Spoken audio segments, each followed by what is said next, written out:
Pernahkah kamu membayangkan orang yang selama ini kamu panggil ayah, yang menuntun langkahmu sejak kecil, ternyata bukan darah dagingmu? Suatu malam, di sudut lemari tua, sebuah surat rahasia terjatuh, membawa kisah cinta, kehilangan, dan pengorbanan yang terkubur lebih dari 20 tahun. Ketika kebenaran itu muncul, semua yang kau yakini tentang keluarga terguncang seketika. Apakah kau akan memaafkan? Atau justru meninggalkan rumah yang selama ini kau sebut tempat kembali? Tonton kisah perjalanan hati yang mengguncang ini sampai akhir. Dan biarkan ceritanya mengingatkan kita. Keluarga sejati bukan hanya soal darah, melainkan siapa yang memilih mencintai kita. Setiap hari, tanpa syarat, klik subscribe sekarang. Dan mari bersama-sama mendoakan semua yang menekan tombol itu. Semoga hidupnya penuh keberkahan, kesehatan yang tak putus, dan cinta keluarga yang tak pernah pudar. Hujan rintik sore itu membuat halaman rumah tua keluarga Alia terlihat sendu. Cat dinding berwarna krem sudah memudar. Daun-daun kering menempel di pagar besi yang berderit tiap kali angin menerpa. Alia, 24 tahun, berdiri di teras sambil menatap ke dalam. Sejak ibunya wafat setahun lalu, rumah itu seperti kehilangan jiwa. Ayahnya, Pak Hasan, lebih banyak diam. Suara tawa yang dulu akrab kini berganti keheningan yang nyaris menyesakan. Hari itu Alia pulang lebih cepat dari kantor. Niatnya sederhana, merapikan barang-barang lama di kamar mendiang ibunya. Biar rapi, ya, biar kita nggak terus ingat sedih, katanya pada Pak Hasan. Sang ayah hanya mengangguk pelan, tatapannya sulit dibaca. Kamar ibunya masih sama seperti setahun silam, tirai putih, sedikit berdebu, aroma bedak bunga yang samar. Alia membuka lemari pakaian, menurunkan tumpukan baju yang sudah dilipat rapi. Di pojok ruangan berdiri sebuah lemari kayu jati tua dengan ukiran bunga, pintunya terkunci rapat. Sejak kecil, Alia nyaris tak pernah melihat ibu membuka lemari itu. Setiap kali bertanya, jawabannya selalu, itu hanya barang lama, tidak penting. Alia jongkok memeriksa bagian bawah, berharap menemukan kunci. Kosong. Ia bangkit, menatap lemari itu lama-lama. Ada semacam dorongan aneh, bukan sekadar rasa ingin tahu, melainkan perasaan seperti dipanggil. Kenapa sekarang terasa berbeda? Gumamnya. Malamnya, setelah makan malam singkat yang hening, Alia kembali ke kamar. Lampu meja redup, hujan makin deras. Ia menaruh buku catatan di rak kecil dekat tempat tidur. Saat menarik tangannya, bunyi ting logam jatuh terdengar jelas. Alia menoleh. Sebuah kunci tua berwarna perak tergeletak di lantai, tepat di bawah rak. Ia mengernyit. Dari mana ini? Kunci itu terasa dingin di telapak tangannya, seperti lama tak tersentuh. Jantungnya berdegup tak karuan. Tanpa berpikir panjang, Alia berjalan ke lemari kayu jati. Tangannya sedikit gemetar saat memasukkan kunci ke lubang. Pas, bunyi klik lembut terdengar. Pintu lemari pun terbuka perlahan. Aroma kayu tua bercampur wangi bunga melati menyeruak. Di dalamnya, bukan sekadar pakaian atau barang biasa, melainkan tumpukan amplop surat berwarna coklat, terikat pita kain lusuh, dan sebuah kotak kayu kecil yang tampak sangat terawat. Di atas tumpukan amplop itu, tergeletak sehelai kertas dengan tulisan tangan yang segera membuat bulu kuduk. Alia meremang. Jika kau membaca ini, berarti rahasia besar keluarga kita tak bisa lagi disimpan. Alia menahan napas. Hatinya berdesir, campuran antara rasa takut dan penasaran. Rahasia besar apa yang ibunya sembunyikan selama ini? Kenapa harus ditulis seperti pesan darurat? Suara petir menyambar, membuat kaca jendela bergetar. Alia memeluk amplop itu. Mendadak merasa seperti memasuki lorong waktu yang akan mengubah hidupnya. Ia menatap keluar jendela. Hujan deras menutupi pandangan. Seolah seluruh alam pun menahan napas menunggu langkah berikutnya di ruang tamu. Pak Hasan terdengar batuk pelan, seperti memberi isyarat tak kasat mata. Alia menutup lemari perlahan, membawa satu amplop dan kotak kayu ke meja. Ia tahu, malam ini bukan sekadar merapikan kamar. Malam ini, pintu masa lalu telah terbuka. Pagi menyelinap pelan ke dalam kamar Alia. Sinar matahari menembus tirai tipis, menyoroti tumpukan baju yang semalam tak jadi dibereskan. Alia bangun dengan kepala penuh pertanyaan. Foto lelaki bernama Rangga dan surat ibunya masih tersimpan di laci, seolah menunggu untuk diungkap lebih jauh. Setelah menyiapkan sarapan sederhana untuk dirinya dan Pak Hasan, Alia memperhatikan ayahnya yang duduk di meja makan. Wajah lelaki itu terlihat letih. Kerut di dahinya semakin dalam. "Ayah mau kopi?" tanyanya. Pak Hasan hanya mengangguk, menatap kosong ke arah jendela. Alia menahan keinginan untuk langsung menanyakan kebenaran surat semalam. Belum saatnya. Usai sarapan, Alia memutuskan pergi ke perpustakaan kota. Berharap bisa menemukan jejak Rangga, ia membawa foto lama itu, meneliti tanda-tanda di latar belakang. Ada pelabuhan dengan papan nama samar bertuliskan Pelabuhan Cendana 1997. Kata itu menjadi petunjuk pertama. Di perpustakaan, Alia membuka arsip koran lama. Jemarinya berkeliling di rak kayu, menarik lembar demi lembar yang menguning. Ia tertegun saat menemukan berita tanggal 25 tahun silam. Kapal penumpang Cendana Jaya terbakar, puluhan hilang. Daftar korban hilang tertera, dan di baris tengah tercetak nama yang membuat napasnya tercekat. Rangga Pradipta jadi benar, dia hilang karena kecelakaan, gumam Alia. Namun berita itu hanya menyebutkan korban hilang, bukan meninggal. Ada kemungkinan Rangga selamat.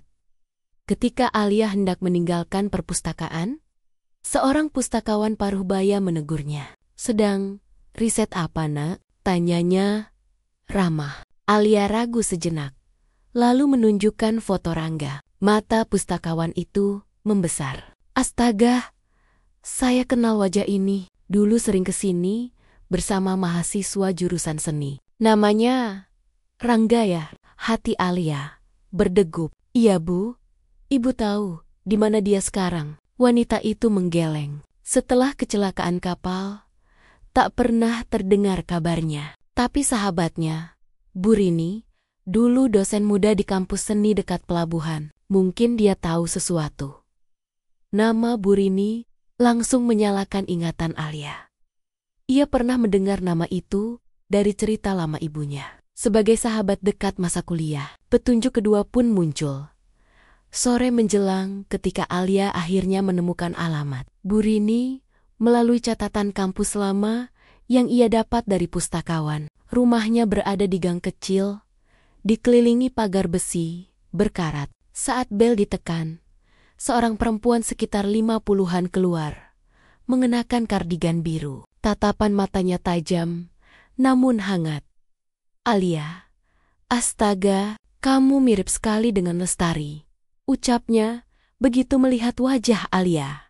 Nama itu Lestari adalah nama ibunya. Alia terkejut. "Ibu mengenal mama saya?" Bu Rini mengangguk pelan. "Masuklah, kita bicara di dalam."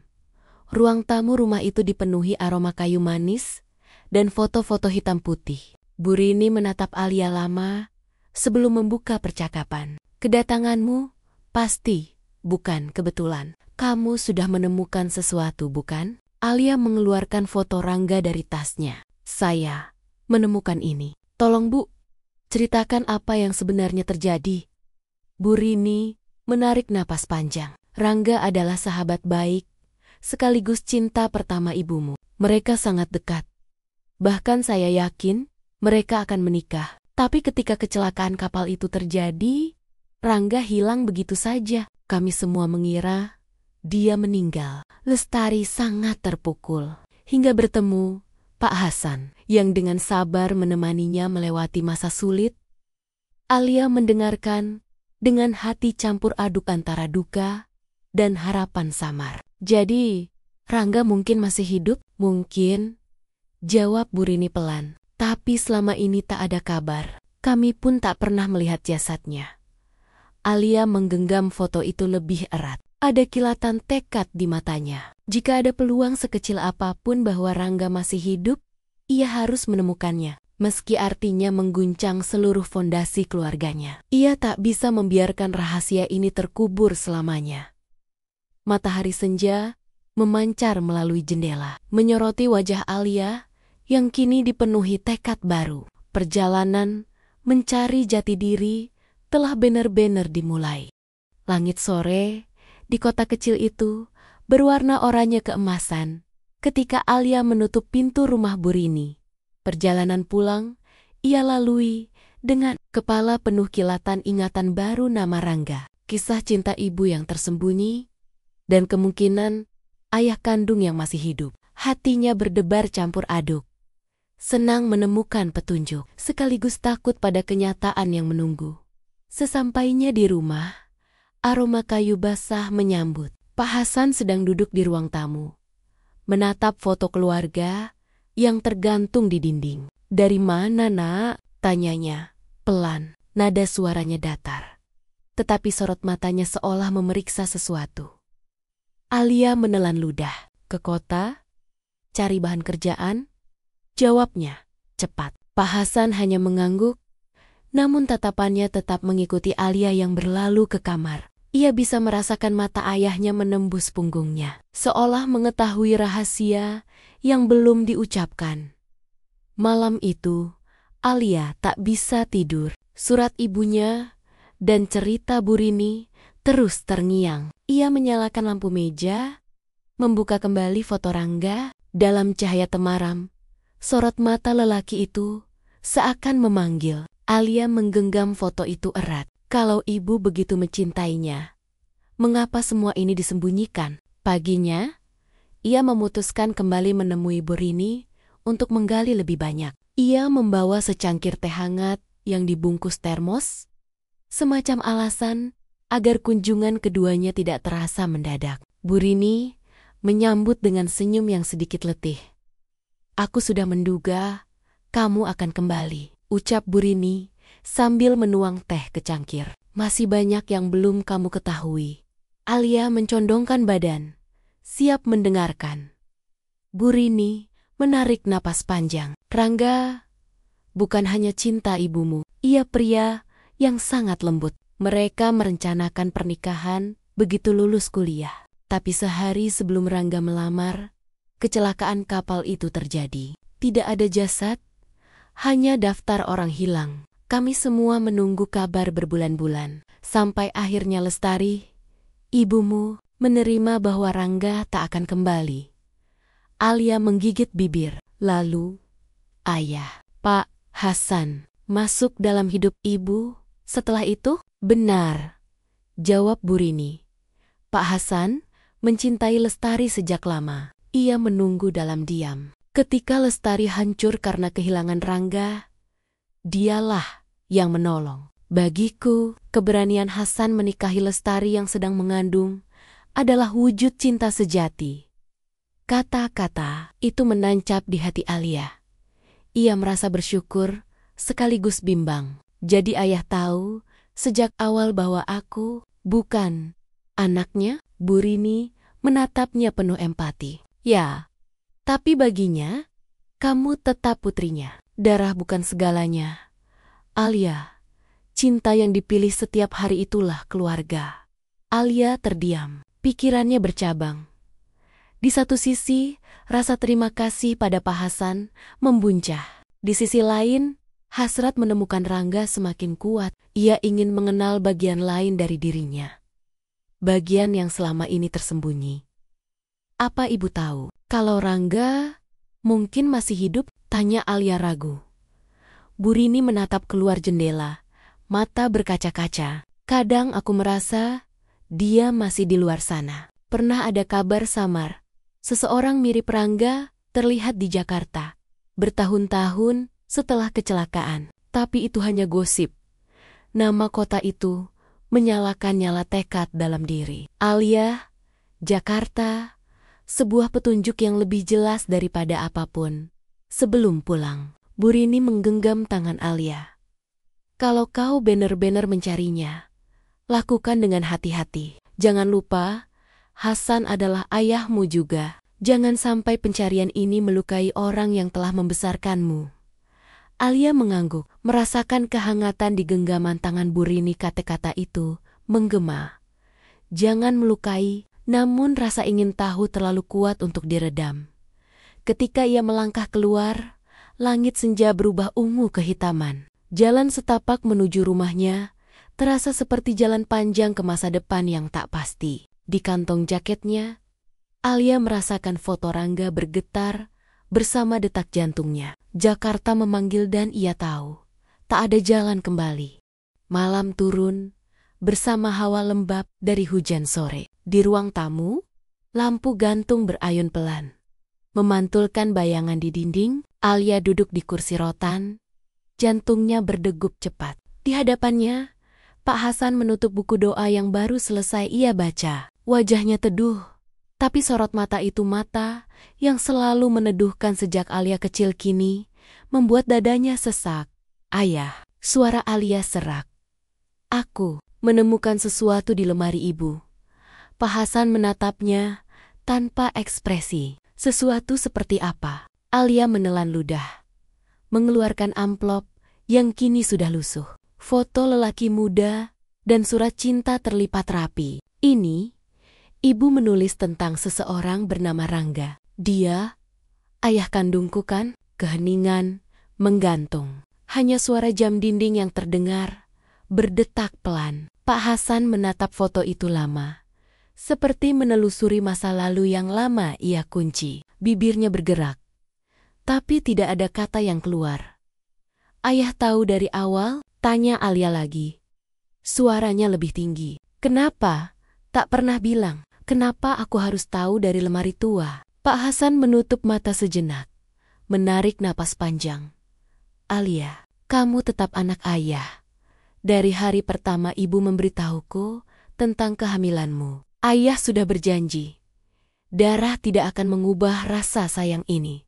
Tapi kebenaran, tetap kebenaran. Alia berdiri, matanya berair. Aku berhak tahu siapa diriku. Aku berhak mengenal ayah kandungku. Pak Hasan menatapnya dengan mata yang berkilat sedih. Kalau ayah memberitahumu, apa yang akan berubah? Apakah cinta ayah berkurang? Apakah kamu akan berhenti memanggilku ayah? Pertanyaan itu menusuk. Alia menggenggam amplop. Dadanya terasa sesak. Bukan itu, tapi aku merasa setengah dari diriku kosong. Ibu menyembunyikannya. Ayah pun sama. Selama ini, aku merasa dikhianati. Pak Hasan bangkit, melangkah pelan mendekatinya. Ayah tidak pernah ingin membohongi. Ayah hanya ingin melindungimu. Ibumu hancur saat kehilangan Rangga. Ayah mencintai kalian berdua. Dan ayah pikir, jika kebenaran disimpan, kita bisa hidup tenang. Alia menatap mata lelaki yang selama ini jadi sandaran hidupnya. Di sana, ia melihat rasa sakit yang dalam bukan karena marah, melainkan karena takut kehilangan. Apakah ayah tahu kalau Rangga masih hidup? Tanyanya lirih. Pak Hasan menggeleng. Tidak. Kabar terakhir yang kami dengar, dia hilang di laut. Ayah menunggu juga, Alia. Tapi tahun demi tahun berlalu, tanpa tanda. Keheningan kembali mengisi ruangan. Alia menunduk. Air mata jatuh ke amplop di tangannya. Pak Hasan mendekat, menaruh tangan di bahu Alia. Kalau kamu ingin mencari dia, ayah tidak akan menghentikanmu. Tapi ingat, apapun yang kau temukan, ayah akan selalu di sini. Rumah ini tetap rumahmu. Kalimat itu membuat dada Alia bergetar. Ia menatap ayahnya lelaki yang bukan ayah kandung, namun selalu menjadi pelindung. Hatinya bimbang antara rasa ingin tahu yang membara dan rasa cinta yang menahan. Terima kasih, ayah, bisiknya, untuk pertama kali dengan makna yang lebih dalam. Pak Hasan tersenyum tipis, meski matanya basah. Hati-hati dalam perjalananmu, nak. Jangan sampai pencarian itu membuatmu kehilangan dirimu sendiri. Malam itu Alia kembali ke kamarnya. Pikiran berputar tak henti. Kata Jakarta, dari cerita Bu Rini, kini seperti magnet. Di laci meja, ia menyiapkan buku catatan, tiket kereta yang bisa ia beli besok, dan amplop berisi foto Rangga. Detik itu, keputusan lahir. Ia akan berangkat mencari potongan hidup yang hilang, meski hatinya masih tertambat pada pria yang tetap ia panggil ayah. Kereta malam menuju Jakarta berderak pelan ketika meninggalkan stasiun. Alia menempelkan dahi ke kaca jendela, menatap deretan lampu desa yang semakin mengecil. Hatinya berdebar, seolah setiap kilometer mendekatkannya pada rahasia besar yang selama ini terpendam. Di pangkuannya, ransel kecil berisi pakaian, buku catatan, dan amplop foto Rangga yang sudah mulai menguning dalam bayang-bayang kaca. Alia melihat pantulan dirinya sendiri, mata yang biasanya tenang, kini dipenuhi rasa ingin tahu dan kegelisahan. Ia ingat tatapan Pak Hasan saat melepasnya sore tadi, campuran khawatir dan ikhlas. Jaga dirimu, kata ayahnya singkat, menahan emosi. Kata-kata itu masih menggema di telinganya. Pagi buta, Jakarta menyambut dengan herek pikak tak berujung. Udara bercampur aroma aspal basah dan kopi pinggir jalan. Alia menarik napas panjang, menyalakan ponsel, dan membuka catatan kecilnya. Rangga, kemungkinan terlihat di Jakarta. Info Bu Rini, itu satu-satunya petunjuk. Samar dan tak jelas. Langkah pertamanya adalah menelusuri alamat lama yang Bu Rini sebutkan. Konon dulu, Rangga pernah bekerja di sebuah studio musik di daerah Kemang. Alia memesan ojek daring dan melaju menembus padatnya lalu lintas. Di sepanjang jalan, baliho raksasa dan gedung tinggi terasa seperti dunia lain dibanding desa tempat ia tumbuh. Studio musik itu kini tinggal ruko cat pudar. Di balik kaca, seorang pria parubaya sedang menata gitar. Alia masuk dengan gugup. Permisi, apakah Bapak mengenal seseorang bernama Rangga? Mungkin pernah bekerja di sini bertahun-tahun lalu. Pria itu menatapnya lama, mengernyit. Rangga, nama itu tidak asing, gumamnya. Ia menggaruk kepala. Kalau yang saya ingat, ada musisi keliling namanya Rangga. Sering latihan di sini dulu. Tapi itu 20 tahun lebih. Saya dengar dia pindah ke pelabuhan Sunda Kelapa, kerja sama nelayan atau kapal wisata. Hati Alia berdesir. Satu titik baru di peta pikirannya. Ia mengucapkan terima kasih dan segera mencatat alamat pelabuhan. Sore itu, angin laut membawa aroma asin ketika Alia melangkah di dermaga Sunda Kelapa. Kapal-kapal kayu besar bersandar dan burung camar berputar di langit senja. Ia bertanya kepada beberapa nelayan, menunjukkan foto Rangga muda. Sebagian menggeleng, sebagian mengangkat bahu. Seorang lelaki tua berkulit legam menatap foto itu lebih lama. Rangga mirip sama orang yang sering main gitar di warung ujung sana. Tapi orang itu namanya Bima. Rambutnya sudah memutih, tapi matanya, iya, mirip ini. Darah Alia berdesir cepat. Di mana saya bisa menemukannya? Biasanya Sorsor. Dia duduk di warung kopi dekat mercusuar. Jawab lelaki itu. Langkah Alia terasa ringan, sekaligus berat, saat menyusuri jalan setapak menuju mercusuar. Di kejauhan, langit mulai memerah. Cahaya senja memantul di permukaan air. Jantungnya berdetak semakin cepat. Warung kopi sederhana muncul di tikungan. Di sana, seorang pria berambut abu-abu duduk sendirian. Gitar di pangkuannya, bahunya bidang. Sorot mata menatap laut jauh di depan. Meskipun waktu telah menua wajahnya, ada sesuatu yang familiar lekuk rahang. Cara ia memetik senar perlahan. Alia terhenti beberapa meter darinya. Napas tercekat. Apakah itu dia? Pikirnya. Pria itu menoleh sejenak, menatap Alia dengan mata coklat yang dalam. Sekilas, Alia merasa melihat bayangan dirinya sendiri. Dalam sorot mata itu cerminan yang tak terbantahkan. Tubuhnya gemetar, namun sebelum ia sempat melangkah mendekat, teleponnya bergetar keras. Sebuah pesan dari Pak Hasan. Alia, pulanglah kalau kau sudah siap. Apapun yang kau temukan, ayah menunggu. Alia menatap layar ponsel, lalu kembali menoleh ke pria tua itu. Ia masih menatap laut, seolah tak menyadari dunia di sekelilingnya. Detik itu, Alia sadar, pertemuan yang ia cari selama ini hanya sejauh beberapa langkah.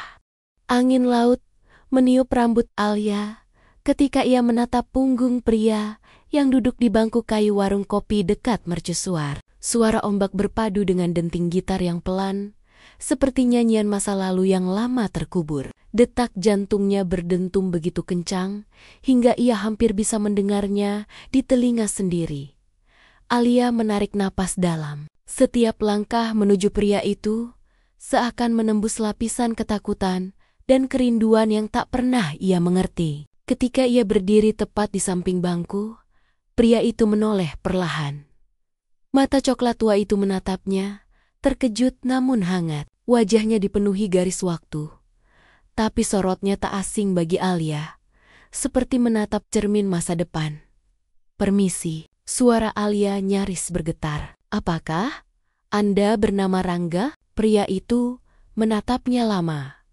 Jemarinya berhenti memetik senar gitar. Bibirnya bergerak pelan. Yah, siapa kamu nak? Alia merogoh tas, mengeluarkan amplop tua yang telah menemaninya sepanjang perjalanan. Ia mengeluarkan foto lama, menaruhnya di meja kayu di antara mereka. Ibu, saya, Lestari.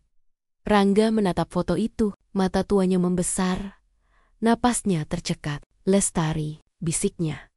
Seolah nama itu menembus tahun-tahun yang hilang. Ia memegang foto itu dengan tangan gemetar. Dia masih hidup? Alia menahan air mata. Ibu sudah meninggal beberapa bulan lalu. Pria itu menunduk. Kedua bahunya bergetar, denting gitar berhenti. Digantikan oleh desah panjang. Aku mencintainya. Ucapnya lirih. Aku hilang dalam kecelakaan kapal itu. Orang mengira aku meninggal. Aku sempat koma. Lalu hidup berpindah-pindah, tidak tahu cara kembali. Saat sadar, semua sudah terlambat. Alia menggigit bibir, menahan gejolak dalam dada. Aku, anak kalian. Rangga mendongak, mata tuanya berkaca-kaca, seolah dunia berhenti di sekitarnya. Anak kita, suaranya pecah, penuh tak percaya. Alia mengangguk. Ibu menulis surat tentang Anda, tentang cintanya, dan aku menemukan foto ini. Keheningan panjang menyelimuti, hanya suara ombak yang menjadi latar. Rangga menatap wajah Alia lama, seolah mencari setiap jejak dirinya di sana. Sekarang aku mengerti. Matamu itu mata Lestari. Air mata Alia akhirnya jatuh. Kenapa tidak kembali? Kenapa membiarkan ibu sendiri? Rangga memejamkan mata, menahan rasa bersalah. Ketika aku sadar dari koma, aku kehilangan ingatan. Bertahun-tahun, aku hidup sebagai orang lain. Saat ingatan perlahan kembali, aku takut menemukan Lestari sudah bahagia dengan hidupnya. Aku tak ingin merusak itu. Alia mendengarkan dalam diam. Ada marah, tetapi juga iba. Ia melihat lelaki di depannya, bukan hanya sebagai ayah yang hilang, tapi juga manusia yang terjebak nasib. Sekarang, aku hanya ingin mengenalmu, kata Alia lembut. Aku ingin tahu siapa diriku. Rangga menatapnya, lalu mengulurkan tangan dengan ragu. Boleh? Aku memelukmu? Alia mengangguk, dan pelukan itu terjadi. Erat, hangat, penuh kerinduan yang tidak pernah diucapkan. Seperti dua jiwa yang akhirnya menemukan rumah. Setelah lama terdiam, Rangga berbisik, aku tahu, aku datang terlambat. Tapi jika kamu mau, kita bisa memulai dengan apa yang tersisa. Alia menatap wajahnya, melihat sisa-sisa pemuda yang dulu dicintai ibunya. Aku tak pernah meminta ayah sempurna. Aku hanya butuh kebenaran. Senja merona merah keemasan di ufuk barat, seolah memberkati pertemuan itu. Dalam hati, Alia tahu, meski jalan pulang masih panjang, sebagian kosong di dalam dirinya akhirnya terisi. Dan meskipun masa lalu tak bisa diulang, mereka bisa menulis bab baru mulai dari hari itu. Di tepi laut yang menjadi saksi. Kereta pagi meninggalkan Jakarta ketika cahaya matahari pertama menembus jendela, menyinari wajah Alia yang tertidur sekejap. Di pangkuannya tergeletak sebuah buku catatan berisi alamat dan nomor telepon Rangga ayah kandung yang baru saja ia temukan. Di dadanya, rasa hangat dan getir bercampur menjadi satu. Perjalanan yang ia mulai dengan kebingungan, kini pulang membawa kepastian. Sesampainya di stasiun kecil kampung halamannya, aroma tanah basah menyambut. Alia menarik napas panjang, menatap deretan rumah tua yang akrab. Langkahnya menuju rumah terasa seperti langkah ke bab baru.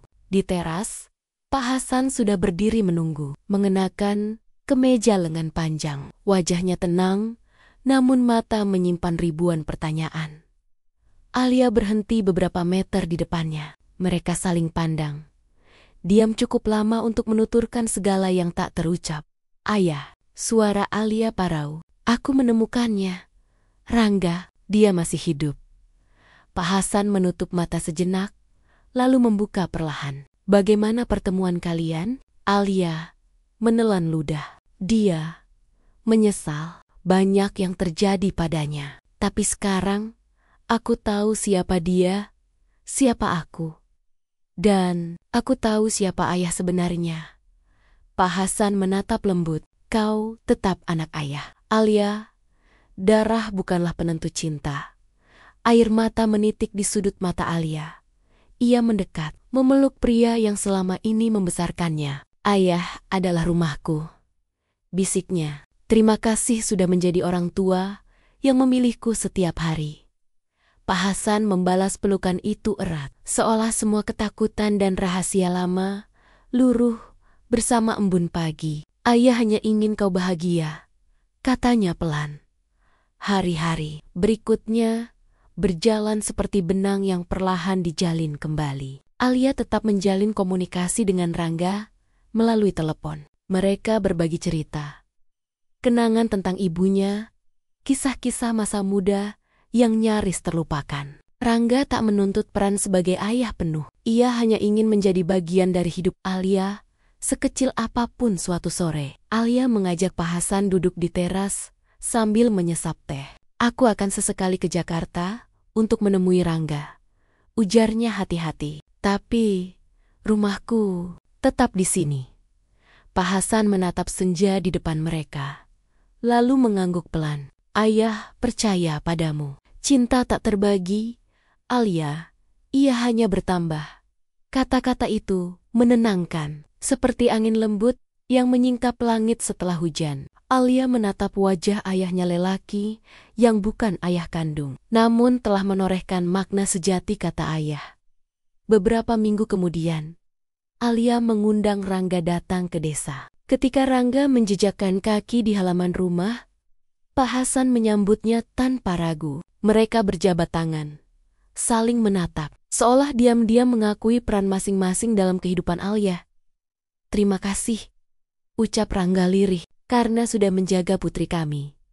Pak Hasan menepuk bahunya, menahan emosi. Terima kasih juga karena telah memberi dunia seorang Alia di teras yang sederhana. Tiga hati itu akhirnya duduk bersama, tidak lagi sebagai orang asing yang terpisah oleh rahasia, melainkan keluarga yang diikat oleh pilihan, kasih sayang, dan pengertian.